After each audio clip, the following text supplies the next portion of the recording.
Thomas Edison is one of the most famous American inventors with more than 1,000 patents to his name. That's an average of more than 16 patents every year across 66 of his 84 years. That's assuming he didn't register too many before he turned 18. Extraordinary. Most of us know him particularly through his association with the development of the light bulb, commercial electricity, and even the phonograph and motion picture camera. A well-known quotation that I'm sure you're familiar with and which is ascribed to Edison is, "Genius is 1% inspiration and 99% perspiration." Edison recognized the significance of sweat.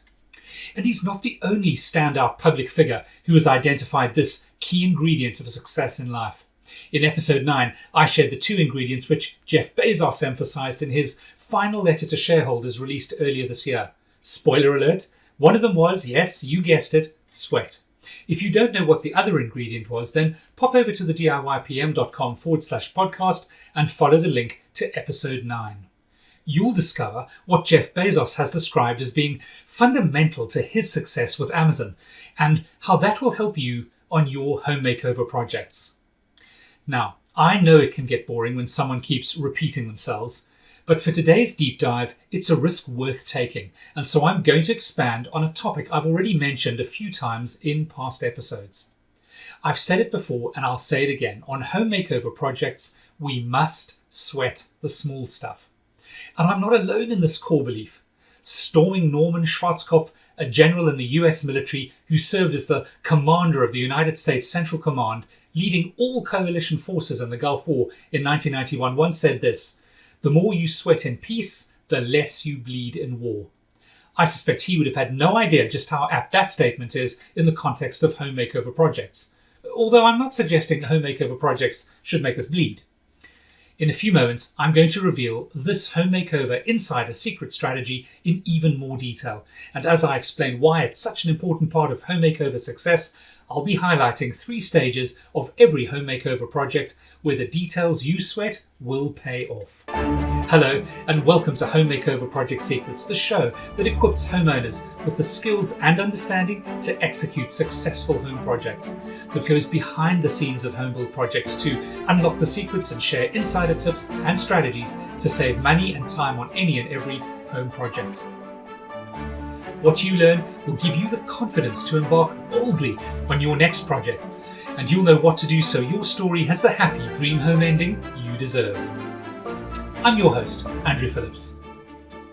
When I talk about home makeovers, I include renovation, remodeling, alterations, additions, going up into attics and down into basements, redevelopments, and even ground up new builds. Any and every project where you're going to be appointing professionals, designing something, buying materials, carrying out construction work, employing contractors and subcontractors, suppliers and manufacturers, and even if you're doing some or all of the work yourself. All things home build. I'm delighted you've joined me today. Because we're dealing with what might be quite complicated information, especially if you are unfamiliar with some of the terminology and processes, the show notes and transcript will be uploaded to our website, www.thediypm.com, so you can easily revisit any episode and refer to the key information shared each week. And of course, if you prefer to watch or read an episode rather than listening, you'll find links on the website as well. We also include any links to resources, free gifts, and other useful information mentioned during episodes.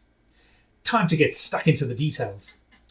At the core of today's insider secret strategy is the fact that to get what you want or need from your home makeover project, you have to know what that is in detail. No contractor, no matter how experienced they are, no matter how good they are, can guess what you need, want, or like. Of course, with the right contractor, you may feel comfortable relying on their experience and judgment to tell you what you should need or want, and that's okay, particularly when it comes to technical aspects of the project. Relying on their expertise can be a very sensible strategy, especially for those homeowners who are less experienced or less concerned about those details. And so a bit later, I'll also share a strategy that will ensure you still get the right thing, even when you don't select something specific. But first, in case anyone is confused why details matter so much, let me explain using a simple example. Let's consider a finished project. Let's use a shower room. And let's imagine this room has a toilet, a wash hand basin, and of course a shower. The walls and floors are tiled, there are faucets or mixer taps on the wash hand basin. Now, what I'm going to share applies exactly the same to every component in the room, from the door and door handles as you walk in, to the toilet seat and to the heated towel rail. Remember, the primary goal of your project is to successfully deliver the home makeover to your complete satisfaction at the end, whatever that would mean for you. In this case, it's our imaginary shower room. I'm going to randomly pick just one component in the room. Let's say it's the toilet itself. In order to complete the room, your contractor, or plumber if you're appointing the subcontractor yourself, would have had to purchase the toilet from a manufacturer or supplier, have it delivered to site, then install it, connecting it to water supplies and drainage pipework, and finally to turn on the water supply to make sure it functions as it should. So how does the contractor or plumber know what toilet to supply and install? Well, someone, either you or your architect or interior designer, with your approval, needs to have selected that toilet. This means providing the product name and model as well as any other relevant details, like size, if there are different sizes within a particular range, and so on. Note that even when you appoint an architect or interior designer to guide you and support you, you still ultimately make the final decisions. Even when they make recommendations for particular products, they should defer to you to approve those product selections. The reason you need to provide this level of detail is because of what happens when you don't, and that is likely to be bad for you. In this example, if you just say, provide and install one toilet, you will most likely get the cheapest toilet the contractor can find, or at best, the easiest one he can get his hands on. He'll do that as the basis for winning the job by having the lowest overall cost, and that might be fine if you would have chosen that particular product yourself, but in reality, it almost never is. And the way this goes down is you select the cheapest contractor based on their bid. Then the day comes when the contractor installs the new toilet in the shower room.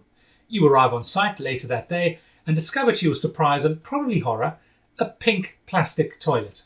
Wait, what? What the heck is that? I just wanted a plain white toilet, porcelain at the very least, and what on earth is that thing? The cistern? No, this has to have a concealed system. I don't want all that on show, that's not the aesthetic we're looking for. Oof, perhaps you should have told them that stuff when you invited them to bid. Then you wouldn't be in this position, staring in disgust at this trashy pink monstrosity. And now it's beginning to dawn on you why this contractor was so much cheaper than the other bidders, and that there may be a few other nastier surprises still to come. Like in the floor tiles, you didn't specify when you thought just saying stone effect or grey would be enough. And the problem can only be solved in one of two ways. Either you pay for the contractor or plumber to replace the offending toilet with what you do want, by deciding and doing what you should have done at the beginning and selecting a particular product, or you accept that you'll be living with a pink plastic toilet for the foreseeable future. In either outcome, you won't be happy. You either waste money and probably time, or you have to use a shower room that makes you feel ill every time you know what I mean. I mentioned that there are 3 stages when having made the effort to get into the detail up front at the beginning of the project really pays off. One of the biggest problems all homeowners face when embarking on a home makeover adventure is uncertainty or unpredictability. Everyone knows how home makeovers often go wrong, go bad, run over budget, and take much longer than planned.